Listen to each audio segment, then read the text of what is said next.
AP మత్స్య సహకార సంఘాల సమైక్య చైర్మన్ గా యాటగిరి రాంప్రసాద్ ఏకగ్రీవంగా ఎన్నికయ్యారు. చైర్మన్ పదవి కోసం రాంప్రసాద్ ఒక్కరే నామినేషన్ వేయడంతో ఏకగ్రీవంగా ఎన్నికైనట్టు ప్రకటించారు.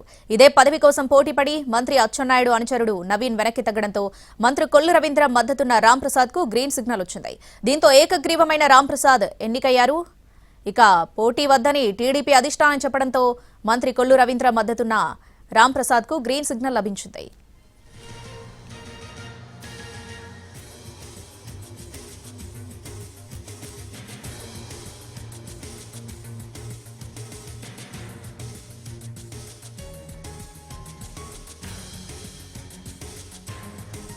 కడప జిల్లాకు చెందిన రాంప్రసాద్ కు మద్దతు ఇస్తున్నామన్నారు నవీన్ రావు.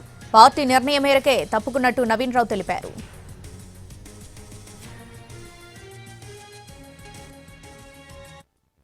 నాన్ అఫీషియల్ పర్సన్ ఇన్ఛార్జ్ గా చైర్మన్ గా నాకు అవకాశం ఇచ్చారు. ఇచ్చినటువంటి జీవో ఏదైతే ఉందో ఆ జీవో ప్రకారంగా నన్ను ఎన్నికలు జరిగేంత వరకు కూడా ఆఫ్కాఫ్ కు చైర్మన్ గా కొనసాగమని చెప్పారు. అందులో భాగంగానే నేను ఆఫ్కాఫ్ కు చైర్మన్ గా కొనసాగడం జరిగింది. ప్రభుత్వ ఉత్తర్వుల మేరకు ఎన్నికలు ఈ రోజున 7వ తేదీన నిర్వహించడం జరుగుతూ ఉంది. ఈ ఎన్నికలు అనేవి పార్టీ ఏ నిర్ణయం అయితే తీసుకుంటుందో పార్టీ నిర్ణయమే మాకు శిరోధార్యం. అలాగే మా మంత్రి